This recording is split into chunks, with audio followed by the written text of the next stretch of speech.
Hello and welcome to my show. Today we have with us psychologist Dr. J.J. Rich and Dr. Adeline Withers. Welcome to the show. These two are going to be debating F. Scott Fitzgerald's book, The Great Gatsby. Dr. J.J. Rich will discuss how infidelity destroys the sanctified marriage, and how Dr. Adeline Withers will discuss how money corrupts people.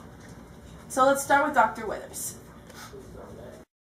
You stated that Scott Fitzgerald argues that money corrupts people. How so? Well, you know, in creating the character Jordan Baker, he actually continues to describe her as raising her chin as if there's something, she's trying to balance something on her head, and she's also very incurably dishonest.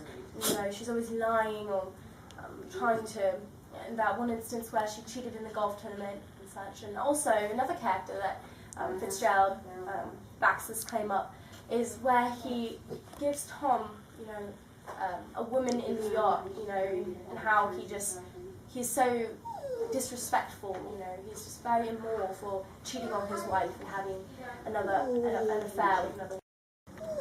Well, what about Gatsby?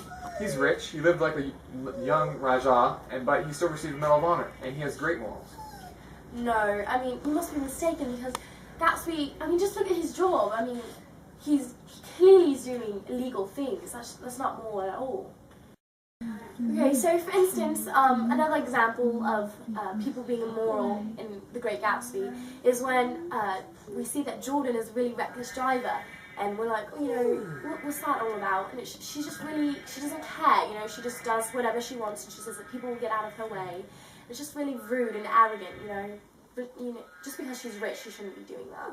You know, another example is when Jordan finds Daisy drunk, you know, on the bed in her wedding dress the night before her wedding, and she's just drunk as a monkey, they say, just not right. And the final reason, at the very end of the book, Wolfshine, one of Gatsby's only friends, you know, he's been with him from the very beginning, he doesn't come to his own funeral because he says he's tied up in business. I mean, who does that? I mean, a friend would not do that, you know what I'm saying?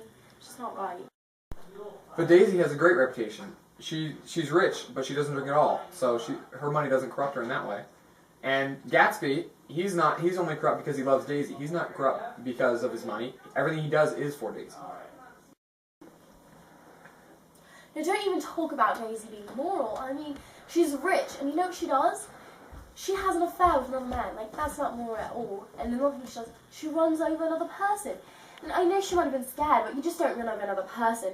You know, stop, see if they're okay. She just runs off and myrtle the woman that she runs over. She ends up dying. It's just cruel, really. Thank you, Dr. Withers.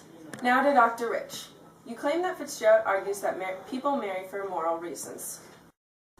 Well, to start with, Daisy, she thinks of marriage so lightly. She even tells Nick, I'll just fling you together with Jordan.